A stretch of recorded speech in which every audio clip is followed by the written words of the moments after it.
अरे प्यारे बच्चों, कैसे हो आप सभी। मैं उम्मीद करता हूँ कि आप सभी अच्छे होंगे। ये आज हम पढ़ रहे हैं रासायनिक समीकरण मिति, या इसे बोलते हैं स्टाइकोमेट्री भी कहते हैं। और ये मेरा 11th क्लास का यूनिट फर्स्ट का वीडियो नंबर 13 है। इससे पहले मैं 12 वीडियो आपको बना चुका हूँ। और आज हम पढ़ रहे हैं रस समीकरण मिति के बारे में। जानते हैं रस समीकरण की मिति किसे कहते हैं। एक रासायनिक अभिक्रिया में हम जानते हैं कि एक रासायनिक समीकरण में अभिकारक और उत्पाद भाग लेते हैं। तो एक रासायनिक अभिक्रिया में अभिकारक और उत्पादों के मध्य अणु, द्रव्यमान, मोल और आयतनों के मध्य एक मात्रात्मक संबंध होता है। इस मात्रात्मक संबंध को ही हम उस रासायनिक समीकरण की रस समीकरण मिति या स्टोइकोमेट्री कहते हैं। जानते हैं कि हम स्टोइकोमेट्री गुणांक पहले हम पढ़ेंगे कि रस समीकरण मिति किसे मतलब पहचान एक समीकरण के द्वारा समझेंगे इसे, और समीकरण में ये भी समझेंगे कि उस रासायनिक समीकरण मिति गुणांक की क्या है उस समीकरण में, और उस समीकरण में मात्राएं क्या हैं।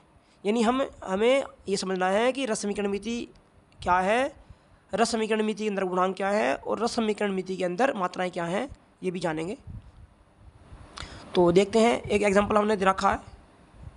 देखिए, ये है पहला स्टोइकोमेट्रिक गुणांक, यानी संतुलित समीकरण में, यानी समीकरण जो होनी चाहिए वो बैलेंस होनी चाहिए, और बैलेंस में अभिकारक उत्पादों के सूत्रों के गुणांक यानी कोफिशिएंट के बारे में देखते हैं। जो उनके अभिकारक उत्पादों के जो गुणांक होते हैं वही स्टोइकोमेट्रिक गुणांक कहलाते हैं, जिसे हम बोलते हैं रस समीकरण मिति गुणांक। दूसरा है हमारा स्टोइकोमेट्रिक मात्राएं मतलब क्वांटिटी, यानी किसी रासायनिक अभिक्रिया में भाग लेने वाले अभिकारक और अभिकारकों से प्राप्त होने वाले उत्पादों की मात्राएं कितनी है, ये भी जानते हैं। इसे बोलते हैं स्टोइकोमेट्रिक क्वांटिटी या रस समीकरण मिति मात्राएं। देखिए, मैंने एक समीकरण ले रखी है।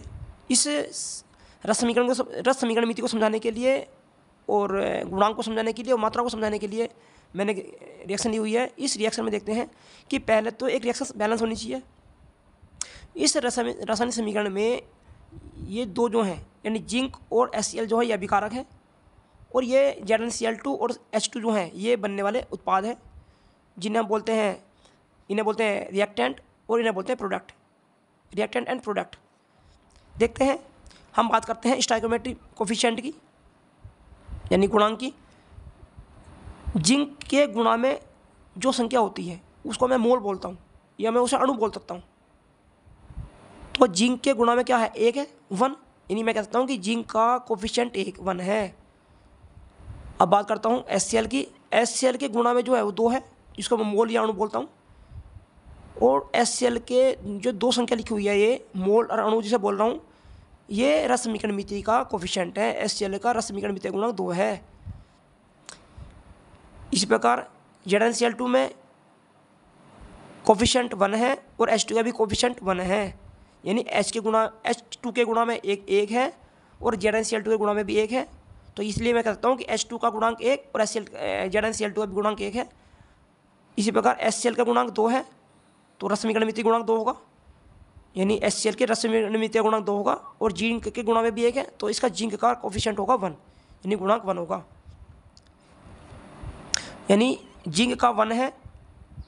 अगर केवल मैं कोफिशिएंट की बात करता हूँ तो जिंक का 1 है, देखो आपको दिखा रहेगा, गुणा 1 है।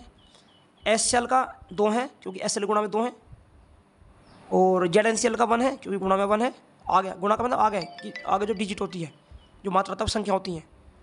और H2 का भी 1 है, क्योंकि H2 के अणु संख्या 1 है, यानी H2 का जो कोफिशिएंट है 1 है। तो ये था मेरे रस समीकरण मिति गुणांक।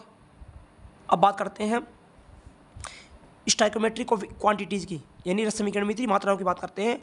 तो मात्रा में बिल्कुल सिंपल है कि जो जितने अभिकारक भाग लग रहे हैं वो तो अभिकारकों की मात्राएं हैं, यानी 2 मात्राएं तो अभिकारकों की होगी। और जितने उत्पाद बन रहे हैं, दो उत्पाद बन रहे हैं, तो दोनों उत्पादों की मात्राएं, यानी रस समीकरण मिति की मात्राएं होगी 2, यानी अभिकारक भी 2 हैं और उत्पाद भी 2 हैं, यानी 2 मात्राएं हैं। अब बात कर रहे हैं दूसरे समीकरण की। मैं इसे दूसरे समीकरण से समझाने की कोशिश कर रहा हूँ।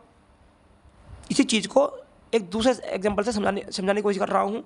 देखते हैं कि KClO3 है मेरे पास, और इसको ऊष्मा देकर गर्म किया गया है, तो हमें प्राप्त होता है KCl और ऑक्सीजन। जैसे ही इसको गर्म किया जाएगा, ये KCl और O2 में अपघटित हो जाएगी। तो अब जानते हैं इसके बारे में। हम पहले पढ़ेंगे रस समीकरण मिति। देखो मैं लिखा हुआ है रस समीकरण मिति गुणांक।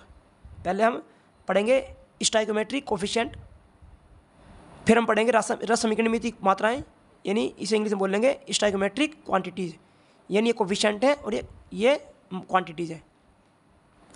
इस समीकरण में जो अभिकारक हैं और जो उत्पाद हैं उनके जो गुणा में संख्याएं छुपी हुई हैं, जो संख्याएं दिखाई दे रही होंगी आपको, जैसे कि KCl के गुणांक में क्या दिखाई दे रहा है 2, यानी हम कह सकते हैं कि इस रस समीकरण मिति का गुणांक 2 है। देखो लिखा हुआ KCl का 2 है, KCl3 का 2 है, जबकि KCl का 1 है और O2 का कितना 3 है, यानी सभी के गुणा में संख्या लिखी हुई होंगी, जो मात्रात्मक संख्याएं हैं वे उनके कोफिशिएंट हैं, यानी गुणांक हैं। अब बात करते हैं रस समीकरण मिति मात्राओं की। मात्रा में सिंपल, जैसे कि अभिकारक में कितनी मात्राएं, एक मात्रा है, यदि एक अभिकार भाग ले रहा है तो एक मात्रा, KClO3 की एक मात्रा है। और उत्पाद कितने बन रहे हैं, 2 बन रहे हैं, KCl और O2 बन रहे हैं, 2 उत्पाद बन रहे हैं, तो 2 मात्राएं होंगी अभिकारक की, मतलब उत्पाद की 2 मात्राएं और अभिकारक की 1 मात्रा है। लिखा अभिकारक की मात्रा 1 जो कि KClO3 की मात्रा 1 है, और उत्पाद की मात्रा 2 है, KCl और O2, यानी 2 उत्पाद और 1 अभिकारक है, तो मात्राएं टोटल 3 हो चुकी हैं, 1 अभिकारक की और 2 उत्पाद की। तो ये तो मेरा रस समीकरण मिति गुणांक या मात्राएं। तो मैं उम्मीद करता हूँ कि आपको समझ आया होगा। यदि ये वीडियो आपको समझ आती है तो इसे लाइक करें, सब्सक्राइब करें, कमेंट करें, जिससे आने वाली सभी वीडियो का नोटिफिकेशन आपको समय समय पर मिलता रहे। इसी के साथ मैं अपनी वीडियो को समाप्त करता हूँ। Thank you.